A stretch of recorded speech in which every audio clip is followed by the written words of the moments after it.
Сәлеметсіңдер ме оқушылар? Бүгін бізде математика сабағы, бірінші сынып, бірінші сабақ. Бірінші сабақ заттарды санау. 10-ға дейін санауды үйренесің дейді. Бірінші тапсырма. Суреттегі заттарды сана. Неше сөзін пайдаланып, сурет бойынша сұрақтар құрастыр дейді. Сонымен балалар, қараймыз суретке. Суретке қарап, сұрақтарды құрастырамыз. Неше тарелка бар суретте? 6 тарелка бар. Неше стакан бар? 6 стакан бар. Неше сан ілініп тұр? 1-ден 10-ға дейінгі сандар ілініп тұр. Неше шар ілінген? 6 шар ілінген. Неше бала бар мұнда? 6 бала бар. Неше сыйлық тұр? Санаймыз. 6 сыйлық бар. Жарайсыңдар балалар. Осылай сұрақтарды құрастырып біттік. Келесі тапсырмаға өтейік.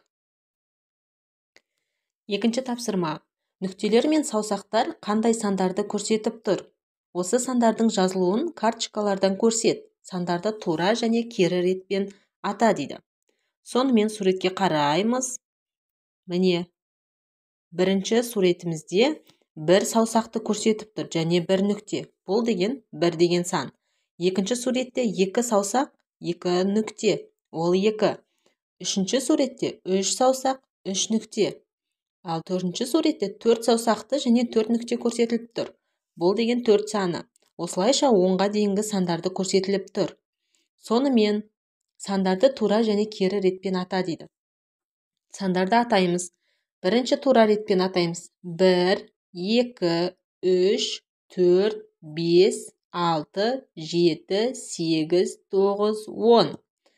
Енді кері ретпен атаймыз. 10, 9, 8, 7, 6, 5, 4, 3, 2, 1. Жарайсыңдар.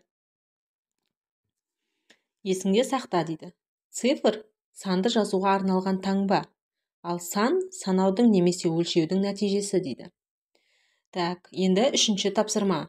Бір затты жасыр дейді. Ол реті бойынша нешінші тұрғанын досыңа айт дейді. Суретке қараймыз. Енді А бойынша аю нешінші тұр? Ол бірінші тұр. Қызыл машина нешінші тұр? Үшінші тұр. Робот нешінші тұр? Екінші тұр. Тауық нешінші тұр? Төртінші тұр. Тапсырмасы бойынша ала доп нешінші тұр? Бірінші тұр. Қонжық нешінші тұр? Үшінші тұр. Ұшақ нешінші тұр? Екінші тұр. Күшік нешінші тұр? Төртінші тұр. Сонымен 4-ші тапсырма. Заттарды сана, олардың санын карточкалардан көрсет дейді. Суретке қараймыз. Бірінші тапсырмада, бірінші суретте бір ғана зат тұр. Ол бір санын білдіреді. Екінші суретті қараймыз. 1, 2, 3, 4. Аю, доп, шар, сосын кубик тұр. Бұлар 4. 4-ке бағыттап 4-ті көрсетеміз. Үшіншісінде 3 зат тұр. Оны 3 санымен біріктіреміз. Келесісінде 5 зат тұр. Оны 5 санымен. Ал ең соңғысында 2 зат тұр. Оны 2 санымен біріктіреміз.